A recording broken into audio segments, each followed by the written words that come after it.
Hi everybody, FIDE Master Dennis Monokroussos here, and today we're going to return to some viewer games. There's a thread in the training videos from the Masters page, and you can see there that there are actually two places where you can submit things for me to look at. One is complete games, the other is questions. Though, in fact, this latest batch of games is more really, I would say, suited for the questions part. Anyway, whichever way you decide to submit, it'll come to more or less the same thing. Now, there are quite a large number, or there is quite a large number, since the last time we looked. So I don't know if I'm going to get through all of them. In fact, I know I'm not going to get through all of them. But let's get started, and we can at least make a dent. So the first one is submitted by, actually, I'm not sure the handle. It's the game Chessmaster, the computer against Rux, and the player in this game who had black says that he's trying to learn about computers and the way they play chess. In this game, he tried to overcome Chessmaster's engine, The King, version 3.50, which is from 2007, with a novel and supposedly quite unsound opening. He says the computer apparently got confused and on move 5 played the seemingly inferior knight c3. He thinks that castling is better. Anyway, he was curious about the game and also about my general comments on man versus machine in general as a theme. Okay, well first, let's take a look at the moment that he's talking about. So knight f3, we have this. Okay, so yeah, here, so he doesn't like knight to c3 here. And actually, I think this is okay. So he prefers 5 castling and thinks it neutralizes his opening. But I'm not really sure there's much to be neutralized here. So I suspect that after knight c3, b5, he thinks that somehow he's gotten kind of a jump. Well, we'll get to this in a second. The idea behind knight c3, I think, or at least what my idea would be if I played knight to c3, would be to execute this push to e4 and get, I don't know, it's kind of a quasi-French. I mean, it's a little bit unusual to have this kingside fianchetto in a French defense. But I think for all of that white is actually in very good shape. So b5 at least endeavors to prevent this. But I think if white simply takes time out, could play a move like a3. This is okay. Bishop to b7, okay, castles, knight d7. And now here e4 can be played. So for instance, if d takes e4, knight g5, and white regains the pawn. I mean, black can't play f5. This would be suicidal after knight takes e6. So black might as well play knight f6. White regains the pawn. And I think has a nice advantage. I mean, maybe a clear edge. However you want to quantify it, I mean, white has better development. Black has some holes. I mean, c5 square is potentially a serious problem later on in the game. White has more space, better development. So this, I think, would be perfectly fine. So the computer chose to castle instead, bishop to b7. And here, I think, maybe the more serious error. So white plays a4, and after b4, knight a2. Okay, then white is kind of misplacing his guys. He's not getting an e4. And instead of Rux's a5, which is okay, I think even better is just knight f5. Because a5, you're giving up the b5 square, and that could be useful at some point. In fact, in the game it was useful. White was able to use it. Maybe not to dramatic effect, but it was something that black didn't need to give up at all. So I would just prefer knight f5, and the position is maybe a tiny bit better for white, just because the bishop on b7 is maybe slightly bad. But it's nothing really serious. And also the c5 square is potentially weak, way down the road. But really, that's probably not going to be the case. I think black will get c5 in and be fine. So going back, instead of a4, which I think is not so good, just queen d3 or rook to e1, both with this idea of playing e4. And, I think just preparing that and then executing it should give white a slight edge. I mean, black can prevent it with a move like f5, but giving up the e5 square doesn't really look so brilliant. I mean, this would look like a very bad Dutch for black. So, knight c3, in other words, I think is okay. And it's just this later move, a4, that I think gets black to a good position. Now, I don't really want to discuss the rest of this game, except to say that I'm pretty impressed by black's play. I think held his own against the computer for a very long time, which is pretty tough to do. I mean, I don't know that he's playing the strongest engine, but any computer on on running on hardware better than let's say that's at least part of the Pentium generation or later, should be still pretty strong. So did a nice job of holding on. Okay, well, let's go to the next. Oh, sorry. Before I rush off to the next game, some general thoughts about man versus machine. And, I think it's clear at this point that man versus machine is generally speaking a lost cause. But, there are always going to be, or at least for the foreseeable future, there are still going to be positions that computers don't play as well as they do others, obviously. So, fortresses, they're still a bit weak in recognizing them in many cases. There's always still the frog in the pot syndrome, where if you're building up an attack, it may take it a fairly long time to really recognize just how serious the danger is. And, generally speaking, locked up positions, it may slightly misevaluate. But the best software now running on really good hardware is, no match for humans. And, it's a fun little game, I suppose, to try to figure out some kind of goofy anti-computer opening, like maybe you fianchetto both bishops and put the knights on e2 and d2 and try to win on time. Okay, so you could do various things like that, and I suppose it has its amusement value. For me, I think it's better just to use the computer for training purposes, to, let's say, set up positions where if you can play accurately, you can maybe win. So using it as a training partner to solve tactical exercises, whether simple ones or deeper ones. The competition aspect is, I think, a lost cause in the big picture. So again, maybe you can find some tricks that give you some better winning chances, but I don't know. If you like that, then great. More power to you.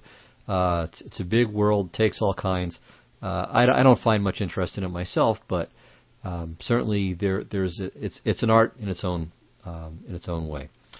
So don't be discouraged or in the least put off by my own tastes. So, but anyway, if you're asking what I think computers are best used for as a playing partner, is to set up positions where you can, in theory, win or draw. You have a set goal that with best play can be achieved, and so the computer will kind of hold your feet to the fire and make you prove it. Okay, so let's go on to the next game now. Oops. Okay, so this is from, actually there are a couple of games submitted by Kraska, and generally speaking I prefer that you not do that, that you just submit one at a time, and to do that as kind of a courtesy to other people, since there's often a lot of these things submitted. But I think these were kind of cool. Actually, let me make sure that I didn't skip something here just a second ago. Yeah, I did. Okay, so they're both from Kraska. In this one, he's black, and he wants to know if he could have won it at some point. And I'm actually not sure where in particular he was curious about it, because I suspect that he meant maybe towards the end, but in fact it was earlier in the game. Actually, both sides missed a lot of chances. So let me go through this game kind of quickly. So it's a Benko Gambit, and here White played the playable but kind of wimpy e3. And okay, b takes c4 is fine, but I think bishop to b7 is maybe even better, trying to put some immediate pressure against White's center. Okay, bc, and we'll kind of zip a bit here. Okay, and now here I think it's useful to point out a better choice than what Black did. So in the game he played queen to b6, and if there weren't this knight on b5 kind of plugging everything up, then I would say that this makes reasonable sense. Excuse me. But I think a much better way to play is knight b to d7 with the idea of knight to b6. And okay, this makes various tactical possibilities come to life. So we're hitting the bishop, we're hitting the pawn, we're hitting this pawn in some cases. So if there's a rook on b8, for instance, then there's a threat of knight takes a4. Well, okay, we'd have to have a third attack because of the queen, but let's say the queen is on e2, so knight a. Oh, sorry, we'd still need to have a queen here. But you can see that there can be this undermining trick. Also, if White ever plays b3, then there's various discovered possibilities, taking advantage of the diagonal. So I think that this actually creates some very interesting play, and would be a much better way to arrange the pieces. So this kind of goes back to that whole don't be a zombie theme that we've discussed before. Queen to b6 is a natural move in the Benko, but here it really doesn't do anything. I mean, just the b file is plugged up. So it's much better to put the knight on b6, or at least to play knight b to d7 with an eye to putting it on b6, depending on what white finds. Okay, so queen b6. Probably white should just castle, but okay, this, here. And again, okay, black has finished developing. Plays rook f to b8, which is once again kind of a stock Benko gambit idea. But queen to b7, once again with the idea of knight to b6, is just simply stronger. So again, we're threatening the pawn. We're close to threatening knight takes a4 stuff. Might threaten knight takes c4 in some cases. So this would, I think, make more sense. Okay, so this here, rook a3. And now I think a takes b5 would be much better for white. Just plugging up the b file forever. There's nothing for black to do on the queen side any longer. And white can start building up and doing meaningful things on the king side, like e4, e5. Okay, so instead this, queen c7, here, e4 I think would make sense. Just defend the pawn, and again prepare the roller. Okay, bishop c6, here, takes, g4. Okay, and now yeah, bad things start to happen. Okay, so after queen d3, which makes sense, black has a very nice tactical sequence here. So this is pretty tricky. So if you can find this, you're doing really well. So take your time. Try to figure out what black to move can do in this position. Okay, well in the game, black chose knight b to d7. And it makes sense. It's opening up the b file for the rooks to jump back into play. Of course, white played bishop to b5, and that was the end of that. And well, we'll see in a moment that white's just winning after that. But e6 would have been very good. So it's, of course, threatening to take the pawn on d5, and white can't take on e6 because the bishop hangs. And after e4, then there's a neat little tactical sequence. So c4. Okay, queen d4 looks pretty good. And now knight takes e4. Okay, well, if white doesn't take, he's just down a pawn, and a very good pawn. So queen e4. E takes d5, threatening the queen, and threatening queen takes c6. So bishop takes d5, and then queen c5 check. Regains the piece. Black will be a fantastic extra pawn ahead, and winning. So that's a pretty subtle tactic, very easy to miss. And, okay, knight b to d7 makes sense. However, in this position, white's just winning. Okay, he stops the c4 business, and now e5, and white just has an overwhelming positional advantage here. However, the game does not end without further incident. Okay, so here black plays a good move, c4, very good. Now white understandably tries to get out of the way with king g2, but this is a mistake. Okay, you get 5 seconds to figure out why this is a mistake. No pausing allowed. Okay, well the answer is just knight takes d5. Because if queen takes d5, then queen takes e3. So instead, c takes b3, rook b3, and okay, from here on, there are mutual mistakes, but white is just completely winning here shortly. Knight d4 would have been winning. And it's just incredible that white didn't win this. So after f6, white to move. Let's flip this board around. Okay, how do you win? We see we have this magnificent passed pawn on b7. We just need some help. So simply knight to d4 followed by knight to c6 is the end. So instead e6, d5, and now, okay, black wins it. He's still worse, he's a pawn down, but yeah, it's just no longer trivial, and I'm not sure if it's white has serious winning chances any longer. Okay. Anyway, the game goes on, and it's just a draw. I mean, black has a slightly better position, but there shouldn't be any way to win. Probably the best try is here. Black could have played knight to d5 check, and if white tries to be aggressive here with king e4, then I think he loses. I'm not 100% sure, but I think he loses. So for instance, knight e7, a2, and then here it's black's too fast. So f6 takes, king c3, and it's very convenient for black that white's king is sitting on f6. And, okay, if h7, then queens, and then queen to h8. So if white's king were on f7 here, h7, a1 queen, king to g8 would be a draw, but this is a win for black. Okay, so going back to the position after knight to d5 check, if white just goes passive, then he holds without any problem. Knight f4. Okay, I mean, of course, if they trade pawns, then it's just a dead draw. So, and white's able to sacrifice his knight for the g pawn, and then eliminate the a pawn, and that's a draw. Okay, so black did have a couple of wins much earlier, thanks to tactical tricks. On the other hand, he was incredibly lucky to draw, given the huge advantage that white had at various points.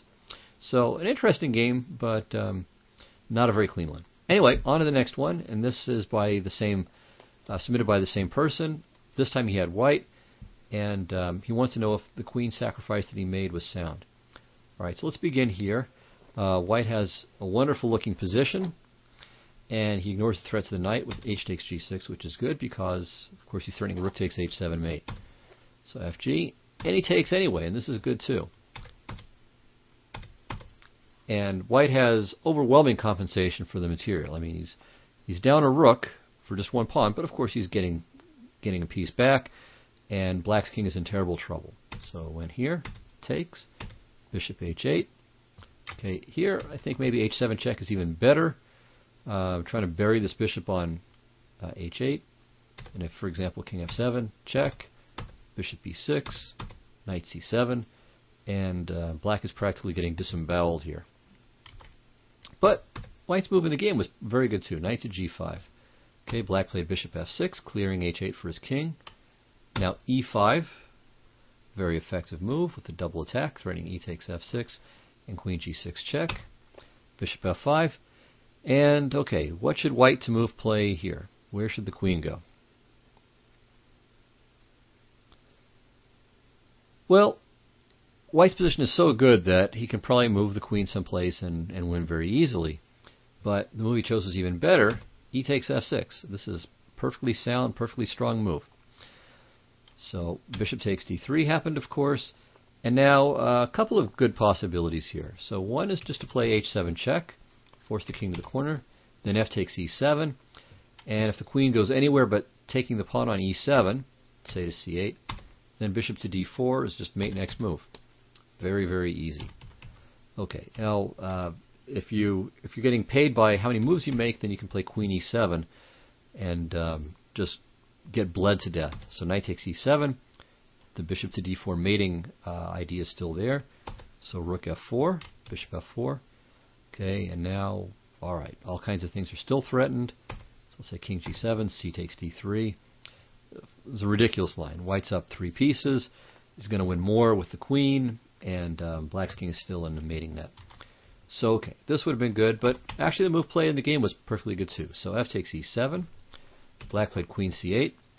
But now here, just very simple. h7 check, king g7, or king to h8, doesn't matter. Check, and mate. So that would have been the simplest. So instead, after e takes f8, then gives black a very microscopic chance. Not really, but king takes f8 would have been best. White just takes time out with rook to h2, and then pushes the h-pawn, and it's still hopeless for black.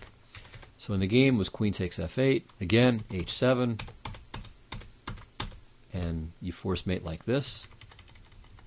But okay, just c takes d3. I mean, black is in such bad shape it really doesn't matter. There's just nothing to be done. And finally, white sees the basic threat, his kind of fundamental threat here, and black resigned. So yeah, it's a nice attack, nice sacrifice, and completely sound.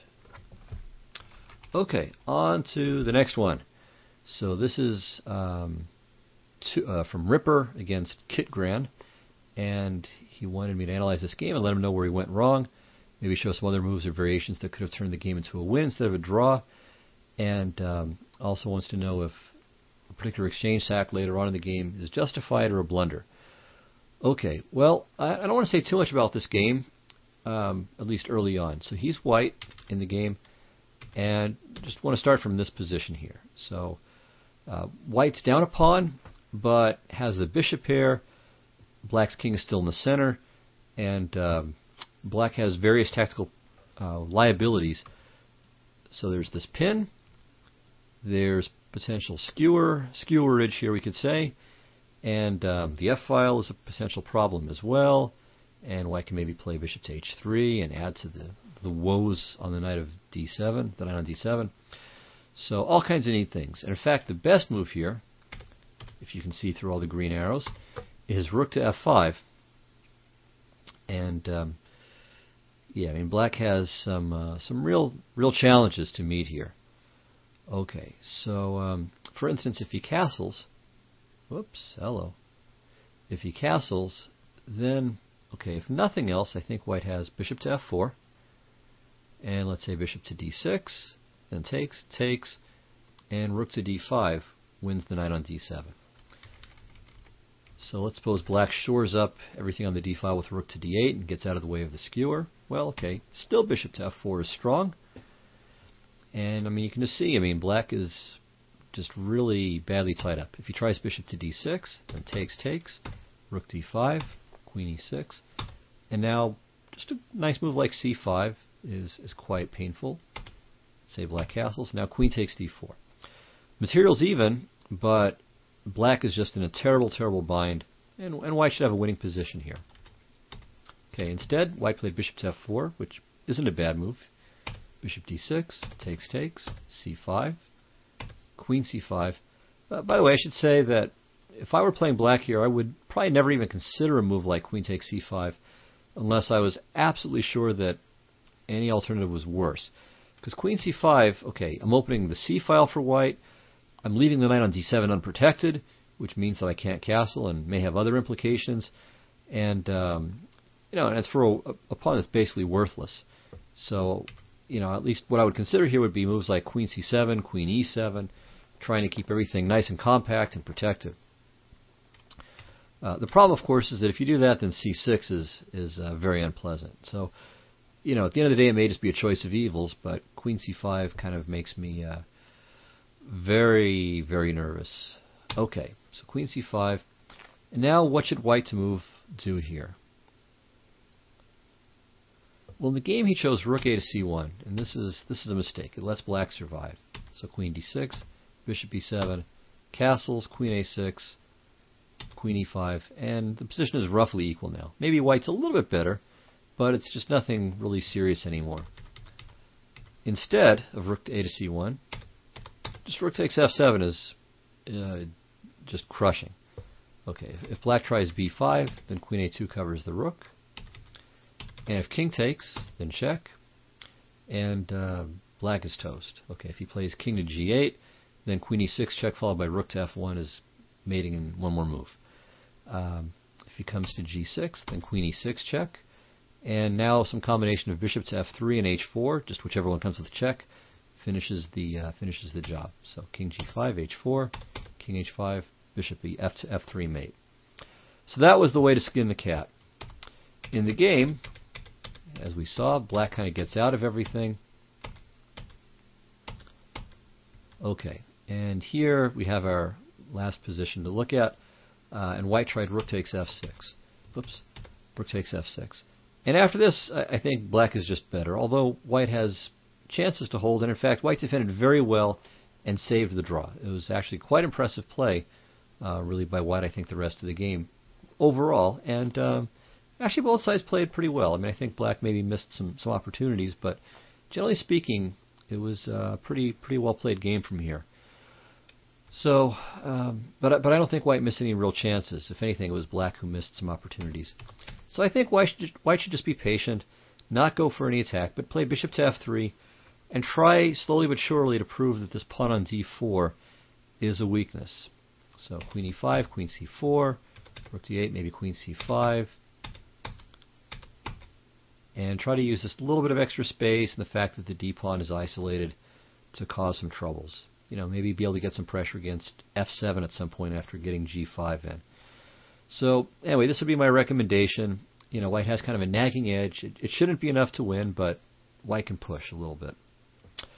Okay, so that's all I really wanted to say about this game. So white missed some really good opportunities, and if you look back at some of the shows that I did when I first got here, when I first started doing videos for chessvideos.tv, one of the things I tried to point out in some games of my own is that when your opponent's king is in the center, you've really got to have this kind of fundamentally bloodthirsty attitude that if there's some way to kill the other guy's king, some way to take advantage of the king's being in the center while it's still there, go for it.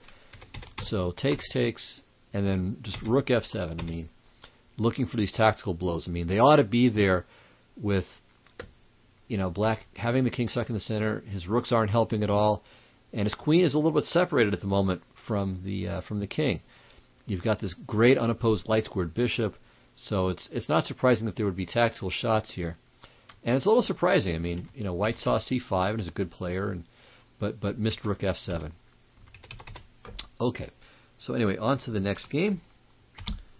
And okay, this was submitted by the player with white, Bebop Brain, against Marcello Terraza Herrera.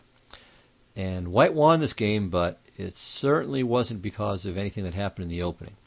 So let's discuss this a little bit. White played e takes d5, and it's an email game, by the way. Now, sometimes e takes d5 is just played by people who are kind of wimpy, or by people who really just hate pawn chains, the kinds of pawn chains you get in the French. So, okay, that's understandable. Most e4 players like open positions. French players typically like to have things kind of bottled up, certainly at the club level. So it's understandable. Okay. After e takes d5, though, white played c4, and this I like in principle, but the right way is knight f3. And after either knight f6 or bishop to d6, okay, then c4 is fine. But, okay, there are three basic approaches for black. Okay, so the knight f6, again c4. If bishop to d6, okay, as we already said, again c4. But there are two other moves. Okay, if bishop to g4, then against this, white should play h3, and on bishop to h5, queen e2 check. This is an old discovery of Kasparov's. After queen to e7, then bishop to e3, and there's just this little tricky business with queen to b5 being a possibility. And white maybe has some small chances for an edge here. And then finally, on knight f3, if black plays knight to c6, then white plays bishop to b5, bishop d6, and then c4. Okay, so this was actually kind of popular, this whole line for white, in the mid-90s. And, okay, it's not bad. I mean, it's something that you can trot out from time to time, especially when you don't feel like either going into the deep theory of the mainline French or the various French main lines, or just want to get an open board and not deal with the kind of slog in the pawn chain. Anyway, the immediate c4, I think, is not very good. And after knight f6, I think bishop to g5 is just, frankly bad. It's kind of symptomatic, though. I mean, so knight f3, okay, then we of course return to a line that I was suggesting is okay.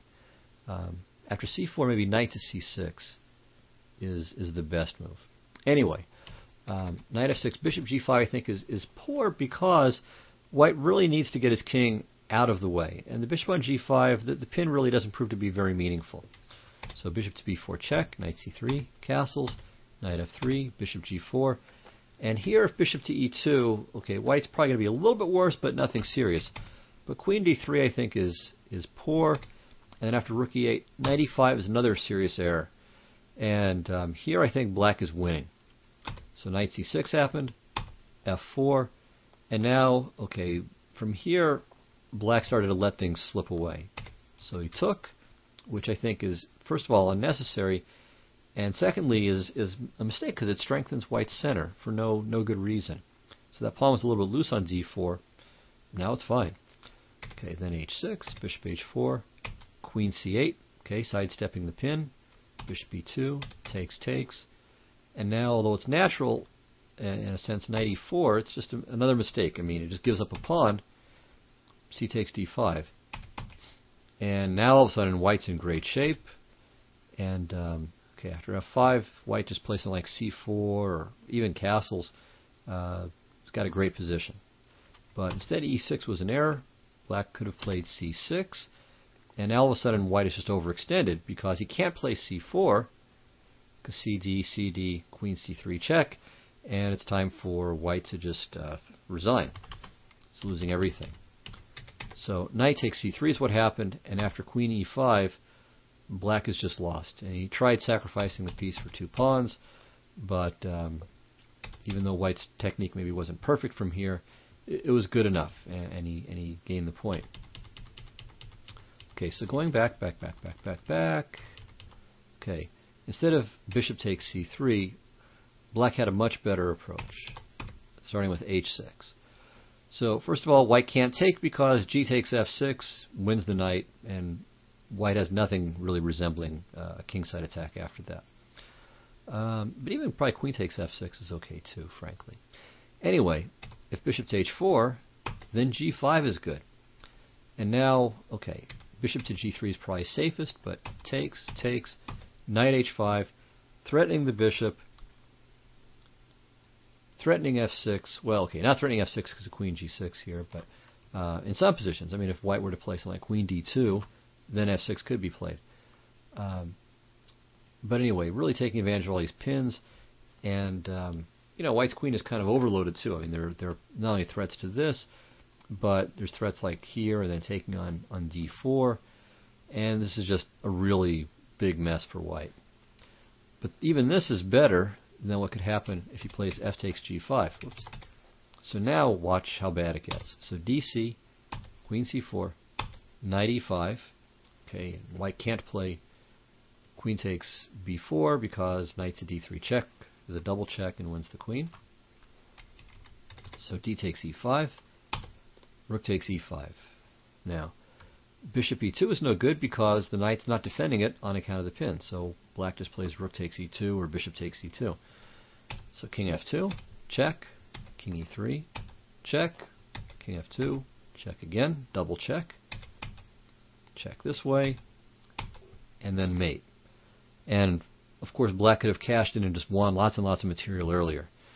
So what's the moral of this? Okay, so it's not to pick on the guy, and it's not that any move that he made was really obviously bad. I mean, a lot of the moves look very natural. So bishop to g5, you're developing, you're pinning a piece. White's developing there.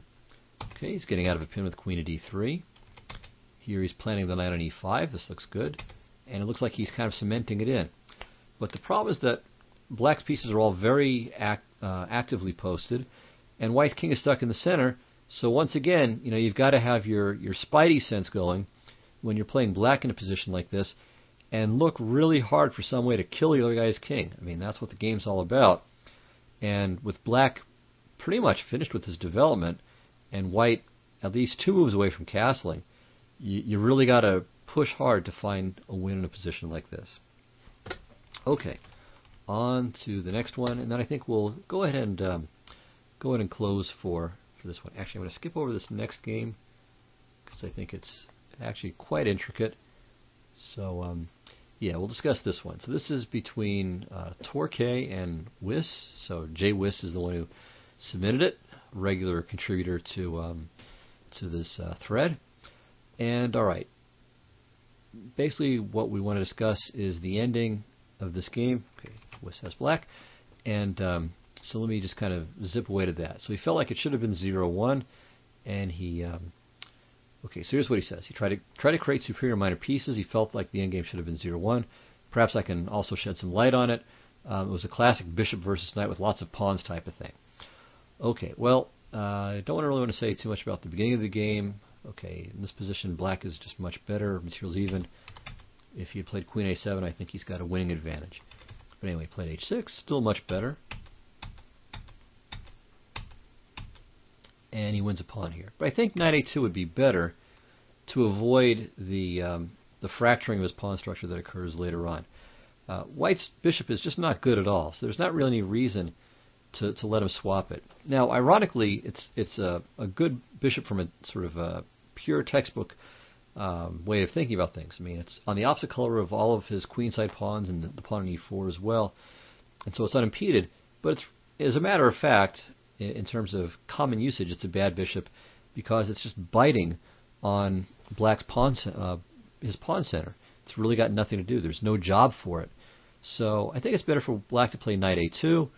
the bishop moves away, then knight h3, then we save the that knight, and then we bring the knight from a2 back out. Okay, but anyway, this is okay. All right, and white is still, black is still clearly better here. Now, maybe even winning, but okay, knight to g1. Now here we have to think about this. Okay, what does black have going for him here? What does he not have going for him? Of course, he's up a pawn. Has a little bit of extra space, certainly. On the other hand, in certain positions, his dark square bishop could be not particularly useful. So let's think. What would make for the most promising future for black's pieces? Well, one thing that I think should be fairly obvious is that the knight would look pretty good on d4 in a lot of lines. Also, this bishop on e7 could be useful for attacking purposes if it switches over to b6 and jumps on this long diagonal. So I think for black, another useful point would be to play a move like f5 and try to use his extra space and start converting it over to an attack. So for instance, takes and takes. Let's say the knight comes into play. Now g5, and g4. And here, for instance, black is winning. Okay, not a forced variation by any means, but it shows another way to play. So black can either play with pieces here, trying to put them on the best squares possible, and then slowly build up on the king side where he's got the extra pawn, or can go for a move like f5 and quick play over there. Alright, so in the game, black played knight to c5, queen f3. Okay, and here I think h5 followed by h4 would be a good plan. Or another idea would be to play queen e6, and again, just kind of slowly move forward, maybe g6, king g7, f5, and so on. But alright, bishop to g5 is okay. King e2. And actually, this is a mistake. Here, black missed a good move, bringing the knight back to e6, and again, with the idea of swinging it into the d4 square. Alright, so queen e6 happened here, and now white played queen f5. And here, I think black kind of misses the boat fairly seriously. Now, okay. Generally speaking, the fact that black is a pawn up means that it's all things being equal, it's a good idea to trade pieces. So trading pieces in that kind of circumstance is often quite useful. But we should think about other things too. And one thing to realize is that if we end up with a pure bishop versus knight ending, that's going to be pretty good for white, because white can stick all of his pawns on light squares, and unless black is guaranteed of having some kind of penetration with his king, it's just going to be a draw. So the extra pawn really isn't going to matter very much. So it wouldn't be a bad idea at all for black to simply swap off this bishop straight away. So I think something like this, and then g6, okay, encourage white to make the swap. And here I think black should be winning this ending. He's going to have a potential for an outside passed h-pawn, which is also extremely useful in a knight ending. I mean, knights have the worst possible time dealing with outside passed pawns, with rook pawns. So this should be very, very favorable for black. I mean, one plan would be to bring the king over to, let's say, a square like c5, threatening to jump in. If white ever plays c3, well, that's great. We get rid of our doubled pawn. Plus, we're going to have more access to bother with this b pawn later on. If white plays the knight to e2 instead, well, that's okay. Then the knight's tied down, and then we'll start to advance over on the king side. Maybe maneuver the knight to, whatever active square we can find first as well. But eventually we're going to go for h5, g5, h4, and really kind of tie him down. So if the king, let's say, gets tied down by the h pawn, and white's knight is tied down by the king, at some point you're just going to overload him. So maybe a move like knight to f4. After, let's say, h4 from black, g takes h4, g takes h4. So knight f4, takes, and then black's king comes in and grabs everything faster than white will. So that's just to give some idea. Okay, all right, queen e8 is maybe okay for tactical reasons, keeping the queen on. You play g6, you chase the queen back, and then you swing the queen around and break through over here somewhere. So that's another idea. That's perfectly good too. Okay, but I think g6 is maybe not so good, because takes, and now knight d to f3. And black needs to be careful. I mean, what black wants to avoid very much is swapping off a pair of knights unless he's really sure that he's winning afterward. So bishop to d8, king d1, king g7, knight e2, here, king e1. Okay, and now what I want to do is slowly advance, gain some more space, and definitely not keep pawns on dark squares. So I would play f5 here, and then just slowly advance. Notice I'm putting pawns on light squares, not dark squares. Now knight to g5, trying to induce some kind of weakening move. If white takes on f5, I'm delighted beyond words. I can probably take either way. Maybe king takes is even better. Again, keeping the possibility of creating an outside passed pawn, and then following up with d5. And you can see, I mean, white's position is very passive.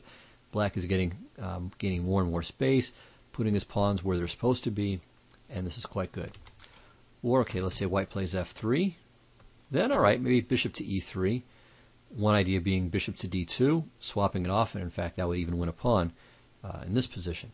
So I think black can win with this kind of way of advancing his guys. Instead, black played g5, which is really quite a poor move. Again, you don't want to put the pawns on the color of your own bishop unless you have to prevent them from being captured, which is definitely not the case here. So now white should have played g4. And this would achieve two things. So first of all, it fixes the pawns. Actually, it achieves maybe even three things. It also clears a beautiful square for the knight on f5. And once g5 has been played, then black can no longer create an outside passed pawn. So that too is a really big loss. So fortunately for black, white played knight to h2, and now after h5, he's still got more chances there. Okay, white played f3. King g6, king d2, and here black should probably play a move like h4 for two reasons. I mean, one is to create the pawn, the outside passed pawn, and secondly, just to create some room for his pieces to try to infiltrate. So instead he played f5, and this is really bad for a couple of reasons. I mean, one is that it allows white, well, it does two things for white. So he's able to swap off two pawns, all things being equal. That's a good thing. Remember, when you're down material, all things being equal, you want to trade off pawns, not pieces, but pawns. The second, and this allows white to trade off two sets of pawns. The other point is that it allows, again, white to create this barricade and to get rid of the outside passer. So takes, and then g4 check. And white should have been consistent, played f takes g4. And again, this is probably a draw, or very close to a draw. It's getting there. So knight g4 is a mistake. And now black played another really, well, I don't mean to pick on him, but it just is a really bad move, unfortunately. So knight to d4. So after this, white's drawing chances are just outstanding, and probably just is a draw, period. So it takes, and the problem is, again, what are you going to win with? I mean, white just puts his king on e2, which is what happens, and that's the end. Black's bishop is absolutely useless. It can't attack any of white's pawns, and with all these pawns on dark squares too, it doesn't complement it. So one of the reasons why you want to have the pawns on the color opposite of your bishop is that it complements them, so that it'll cover light squares while your bishop covers dark squares. So here, black has just no control, or almost no control at all, over the light squares. White just has a fortress. So the game went like this. King g6, king d2, d5, king e2. All right. Not really threatening to break in, because even if the king gets to g2, nothing happens. So knight f7, knight d6, and now e4 is even ruled out, and white's losing the b5 pawn. Black is losing the b5 pawn. And, okay, even here f takes e4 might even be better. But, all right, knight e4. So this gives black another chance. So he should play g4. And now, okay, this is still a draw, but at least black gets to push a tiny bit. And, okay, now if king d2, of course, king f2. So let's say bishop to e5, and now bishop to d4. And the idea is that white now has to worry about king to d2. But just c3, swaps it off, and then it's 1000% drawn. So after knight e4, g4 is best, but with a few accurate moves, white should hold without too much trouble. But black played bishop to b2, and now things start to go downhill. So knight to d6, white's going to be up a pawn, and then g4 is actually another mistake because, well, two things. One is that after fg4, king g4, white no longer has to worry about babysitting this pawn on f3, so now he can just devote all of his energy to the queen side. And the other bad part for black is that his king is further away from where the action's supposed to be. So now, in fact, white is just winning. So knight b5, and here, simply king c4 wins the game. If he's 2 pawns up, it's over. And if bishop to a3, just trade king c3. Next move is b4, and then king b3 and wins the a pawn. So this was just a catastrophe for black because he didn't understand that you have to keep your pawns on the opposite color of your bishop, especially when you're facing a knight. So this good knight where all the pawns are opposite the color of the bishop versus the bad bishop is can be a disaster. And we saw white started this endgame a pawn down, and was never in any trouble, and it was easy for black to kind of self-destruct.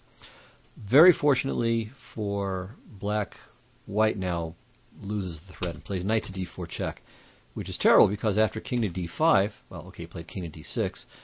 I'm not sure, maybe even king c4 here should be winning again.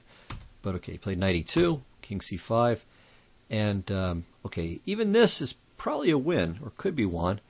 You just play king f4, or king e4, and then we maneuver the knight to d3, and you just keep going over one square at a time, and you keep pushing the black king over. So it's really this move, c4, that ends white's advantage. So of course he took with great joy, and here he could play bishop takes c3, and that's a dead draw too. But king b4 is of course even better, and that's that. So game was a draw. Okay, so very important. It matters very much what kind of minor pieces you've got and where the pawn structures are when you're heading down into a minor piece ending. So hopefully this is useful and gave you guys some ideas on how you should try to arrange your pawns, and also what pieces you should trade off when you've got a minor piece ending like this. Okay, so that's quite a bit of material we've covered, and we'll probably look at some more next time. Thanks again. No rush for anyone to submit more games just yet. We've still got quite a bit to go through. So thanks a lot, and I will see you next time. And those of you who I criticized your moves. I'm just trying to be objective here. Certainly not trying to make you guys feel bad, but if a move is really bad, it's important to know it so you don't repeat it. So you can really grasp it. Okay, this is something to learn about and not repeat. Anyway, hope this has been useful. Thanks a lot. And before I go, let me remind people to check out my blog, chessmind.powerblogs.com. We'll be moving shortly, so the end of November is the end of that site. Power Blogs has gone belly up, so we'll be moving elsewhere very soon. And I'll be sure and let people know where on my blog soon. So thank you, and see you next week. Bye-bye.